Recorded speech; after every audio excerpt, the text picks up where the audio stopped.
কোরবানির ঈদ ঘিরে ঢালিউডে আবারও জমে উঠেছে সিনেমার লড়াই। মুক্তির তালিকায় রয়েছে একাধিক বড় বাজেটের তারকাবহুল সিনেমা। তবে প্রচারণা, টিজার আর সামাজিক যোগাযোগ মাধ্যমে আলোচনায় এখনো পর্যন্ত একাই রাজত্ব করছে শাকিব খান। তার নতুন সিনেমা রকস্টার ঘিরে দর্শকদের আগ্রহ যখন তুঙ্গে, তখন অন্যান্য সিনেমাগুলো এখনো প্রচারণায় অনেকটাই নীরব। ফলে ঈদের সিনেমায় দৌড়ে শুরুতেই যেন এগিয়ে রয়েছেন ঢালিউডের এই শীর্ষ নায়ক। ঈদের সিনেমা মানেই শাকিব খান, এই ধারণা যেন আরও একবার সত্যি হতে যাচ্ছে।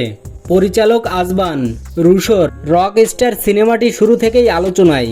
সম্প্রতি প্রকাশিত অ্যানিমেটের টিজার ও ভিন্নধর্মী লুকে নতুন এক শাকিব খানকে দেখছেন দর্শক। সিনেমাটিতে তার বিপরীতে অভিনয় করছেন সাবিলা নূর ও তানজিয়া জামান মিথিলা। অন্যদিকে হাওয়ার পর মেজবাউর রহমান সুমনের রোহিত নিয়েও বেশ আগ্রহ রয়েছে দর্শকদের। সিনেমাটির গান ও পোস্টার প্রশংসা পেয়েছে। একইভাবে আরিফিন শুভ, বিদ্যা সিনহা, মিম অভিনীত মালিকও দীর্ঘদিনের আলোচিত। মাসুদ রানাও ঈদের প্রস্তুতিতে রয়েছে। ঈদের তালিকায় আরও রয়েছে আদর, আজাদ ও বুবলি অভিনীত পিনিক, রায়হান খান পরিচালিত ট্রাইব্যুনাল সহ আরও কয়েকটি সিনেমা। তবে এখনো পর্যন্ত এসব সিনেমার প্রচারণা খুব একটা চোখে পড়েনি। ফলে দর্শকদের আলোচনায় এগুলো তুলনামূলকভাবে পিছিয়ে।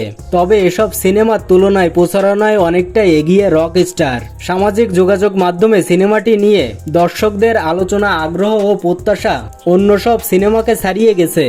ফলে ঈদের সিনেমার লড়াইয়ে শুরুতেই বাড়তি সুবিধা নিয়ে এগোচ্ছে শাকিব খানের রকস্টার। এবারে ঈদের সিনেমার সংখ্যা যেমন বাড়ছে, তেমনি বাড়ছে প্রতিযোগিতা।